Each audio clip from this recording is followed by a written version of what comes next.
Okay, welcome back to the video, guys, or I mean the channel. Um,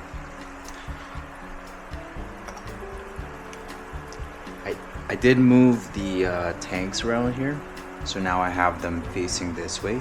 In the last video I had them turned the other way. It was kind of awkward to see like the second tank, so I think it looks better this way, just with the space that I have as well.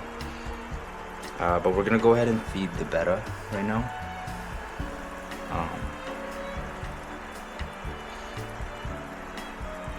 And to be honest, my thoughts on the wild betta, now that I've kept them for nearly a year, I think it's much more demanding to take care of a wild betta than to take care of the common ones that you find at your fish store.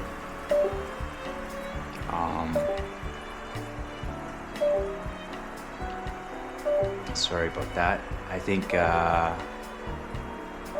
my device here is trying to connect or something like that. I'm not sure what's happening here. Give me a second here.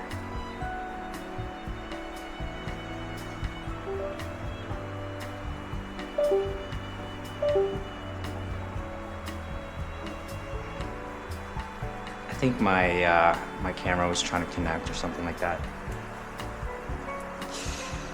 But yeah, you know, with the wild type, obviously I have to consider the water parameters that they need to be in. Compare that to the water that's in our tap system in Calgary, in the municipal water. So that's tough to balance. I mean, they are hardy fish, no doubt about it, but they do require specific water parameters,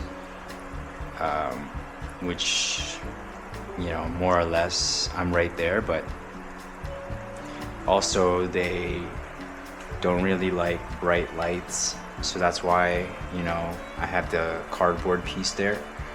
Initially I had this top part without any lights, just the natural sunlight from the window here, but I couldn't really enjoy the fish that were in these tanks. I couldn't see them, so that's why I put the light back there.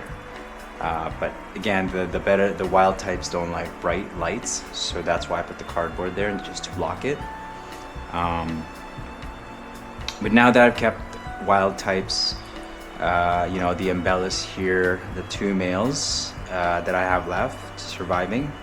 It's unfortunate the two females died and I didn't get a chance to, you know, breed the two pairs that I got from Indonesia. But these two males, although they are beautiful and I did enjoy my time with the wild types, I think I'm done with the wild types. I have the two Smaragdinas down there. That's just the offspring from my original Smaragdina that I've bred. But that pair also died, so now those two died when I went on vacation, but these two are the offsprings that I have left. There were 6 of them, and then now I only have 2. So it's really critical with the Smaragdinas. The embellis, there's no hope. They won't even attempt to breed with the common bettas. They only, you know, even with the Smaragdina female, the bellis wouldn't show signs of, you know, any attraction for a different type of betta, I guess. It's weird. They only go for the embellis females, but the Smaragdina female seems to be receptive of the embellis males, but not the other way around. So I stopped that experiment, and I'm sure in some scenarios and some hobbyists, they have a success with that. where they breed, maybe an Embellus and Smaragdina together. That's what I tried to do. I even tried it with the common. I tried interchanging all of these types of bettas that I have currently, but it's no luck. So I'm gonna keep the Smaragdina pair together. They're not a proven pair until I see them spawn, but they are in here. They're the only. There's one common betta in here, but it's not going to be an issue. It's an older female. So yeah, probably not gonna go for wild type betta anytime soon. I might go back to the common ones, more of the high-end common ones, and I seem to enjoy those a lot more. And they seem to be adapted to the local tap water already. So, but yeah, that's just if you're ever considering wild type bettas, they are fun, but they are more for advanced hobbyists. I did put a lot of effort into caring for these wild type bettas, so that's something to keep in mind if you're gonna go for wild types. They do have a lot of requirements. Just the water parameters alone will be a challenge for sure. And now with the 40 gallon, I did have 3 crayfish in here. Last night I was just about to go to sleep and I saw 2 crayfish hugging it out, like right over here by the pipes. Now as you can see, they are embracing each other so tightly. Now I did look this up, and apparently these type, the Mexican dwarf crayfish, are generally peaceful. Even when they fight for territory, it's a quick fight. But in my case, they both look like they are mating, and the fight took over 5 minutes before it stopped, leaving the more orange one to die shortly after. Please leave a comment. I am confused at what just happened. Could it be that the other crayfish now has the eggs under their tail? It is something to monitor for now. By the pipes, and I think that they were mating, but that actually wasn't the case. They weren't mating, they were actually fighting. And I tried to research if the males sometimes die during mating with the Mexican dwarf crayfish, and the internet says that they don't typically die after mating. I know some animals do, but that one crayfish that I saw was about to die. Well, actually this morning, the crayfish actually died. So I fed the crayfish to the Oscar. And I know I shouldn't be feeding the Oscar with dead animals, but this crayfish didn't die from any disease. It literally just died from sparring with the other crayfish. So I did have 3 crayfish in here, and now I think I only have 1 left, which is the one that killed the other one last night. But then the third one, I don't know if it's still around or it's been, it melted away. I don't know where the other crayfish is. I don't see any body. I don't see any body or shell pieces. Even when they molt, I don't see their old shell.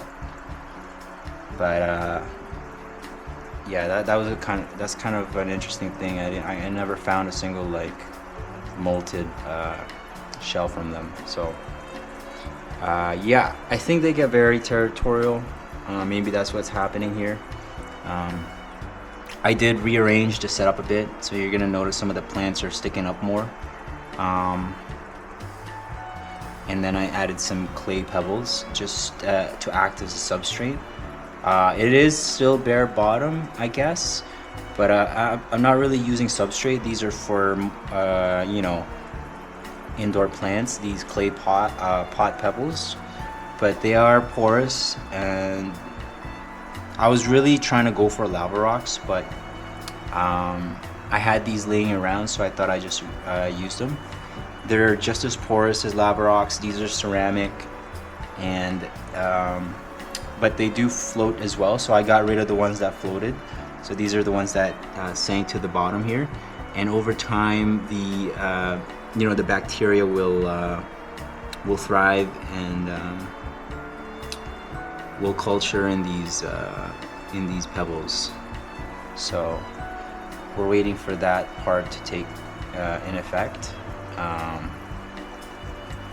and yeah, I'm really liking this tank right now. I was kind of bummed out about the crayfish because that was $25, but a piece.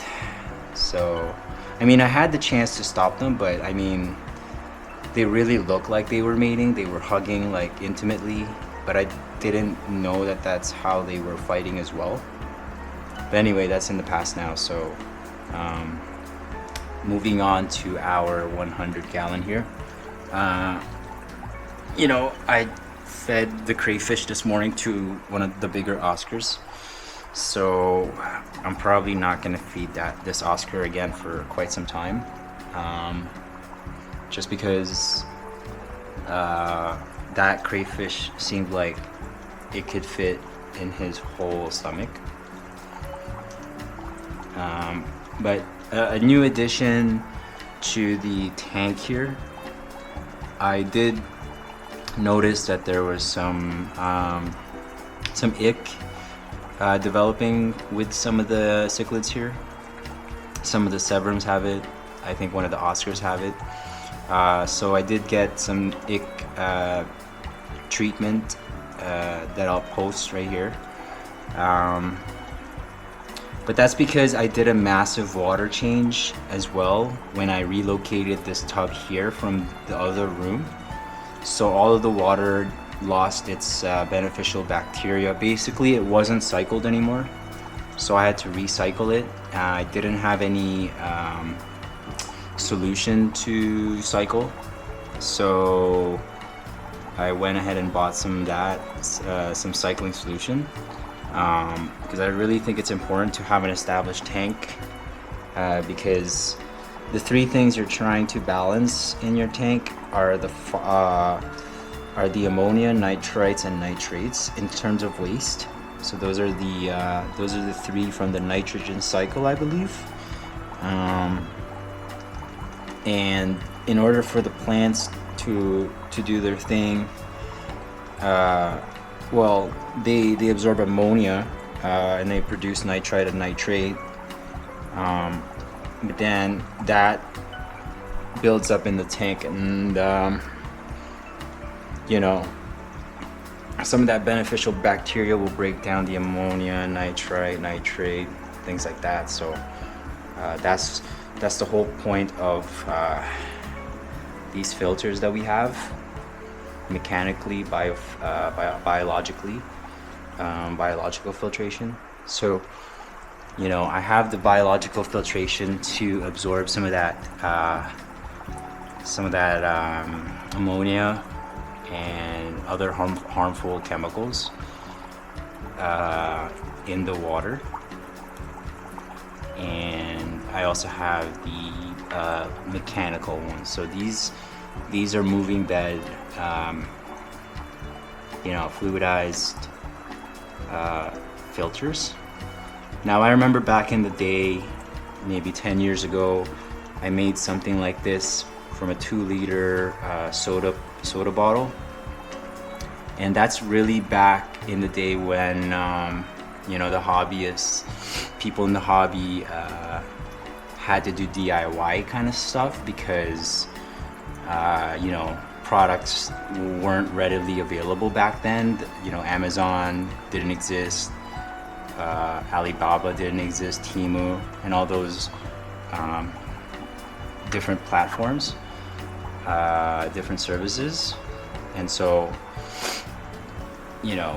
a lot of people had to DIY, and one of my favorite YouTubers, Joey, from King of DIY is exactly that. You know, he was probably #1 in the hobby for quite some time. I don't know anymore, but back then when I was following him, and I still follow him, that's exactly what he did. He made a lot of DIY stuff, you know, for the younger audience in the channel here.